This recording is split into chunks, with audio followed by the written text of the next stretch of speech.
हमारी एक बहन बेटी को इस तरीके से जलाया गया है, इसके लिए सिर्फ एक धर्म को, एक जाति को या एक संप्रदाय को या एक संगठन को आगे नहीं आना चाहिए। इस देश में इतने संगठन हैं, इतनी पार्टियां हैं, इतने धर्म और जाति होने के बाद भी क्यों नहीं लोग बाहर आ रहे अपने घर से और इस तरह की हरकतों के लिए क्यों नहीं उनको सजा देते।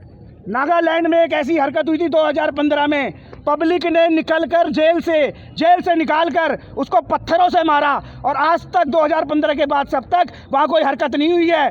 जब तक कानून को सख्त नहीं किया जाएगा, ये संविधान 75 साल पुराना है और इनको सिर्फ एक मजहब के लिए बनाया गया है, इसलिए वो बार बार इस तरह की चीज़ें करते हैं और निकलते हैं। मैं कहना चाहता हूँ, इस तरह की जो हरकत करते हैं वो कौन से वकील हैं जो उनका केस लड़ते हैं, इसका भी ध्यान देना चाहिए। वकीलों को आगे आना चाहिए और ऐसे वकीलों के जूते मारने चाहिए जो इस तरह के लोगों के केस लेते हैं, जिनमें कि साफ साक्षी हैं कि इन्होंने ये काम करा है। संविधान को बदलने की ज़रूरत है। भारत सरकार को ध्यान देना चाहिए कि हमारा देश क्यों कानूनन इस तरह की वारदातें बार बार झेल रहा है। ये एक वारदात नहीं है, दिल्ली में भी 6 दिन पहले एक और वारदात हुई है।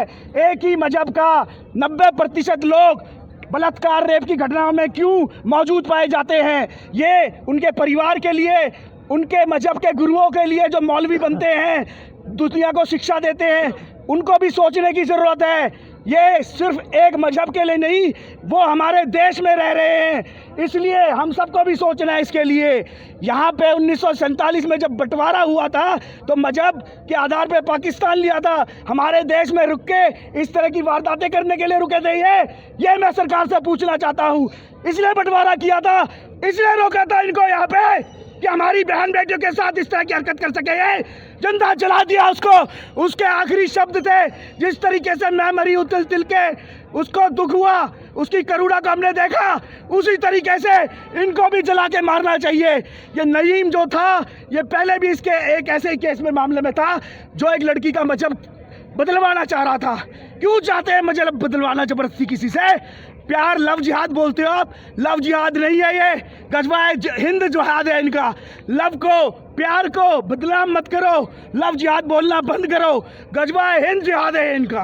यह कहना चाहता हूँ मैं सरकार को, कानून सख्त करे, नहीं करेगी तो हम हथियार उठाएंगे, हम मारेंगे इन्हें, हम जाएंगे जेल। लिख लेना आज मांगे तो यहाँ प्ले कार्ड पे बताई है। अंकिता को न्याय मिलना चाहिए, अर्थात जो दोषी है उसको सख्त सज़ा मिलनी चाहिए और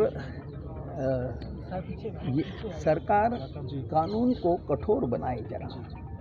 कानून भी ढीला ढाला है, जो अपराधी इसमें से बच रहे और ऐसे अपराध करने की हिम्मत बारंबार होती हुई नज़र आती है।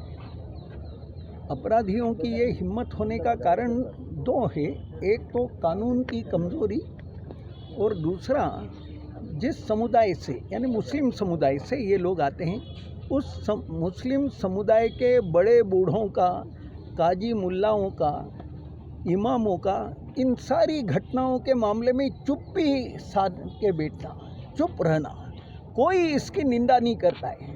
एक तरह से इनके मुल्ला मौलवी, काजी, इनके राजनीतिक नेता, इनके शैक्षिक नेता, ये सब एक तरह से चुप रहने के कारण इन सब बातों का समर्थन करते नजर आते हैं, उनकी हिम्मत बढ़ाते नजर आते हैं। ये एक कारण है। एक हफ्ते में 5 घटनाएं ऐसी हुई हैं देश भर में, तो आपको लगता है ये एक सोची समझी साजिश है जो लव जिहाद को लेकर के चल रहे हैं? कुछ लोगों का ये मत है कि इनका जो एक अभियान चल रहा है गजवाए हिंद का, जो PFI बोल रही है कि 2047 में हम यहाँ मुस्लिम शासन लाएंगे, मुस्लिमों का राज्य लाएंगे, तो कुछ लोगों का ये कहना है कि ये मुस्लिम राज्य लाने की कोशिश चल रही है।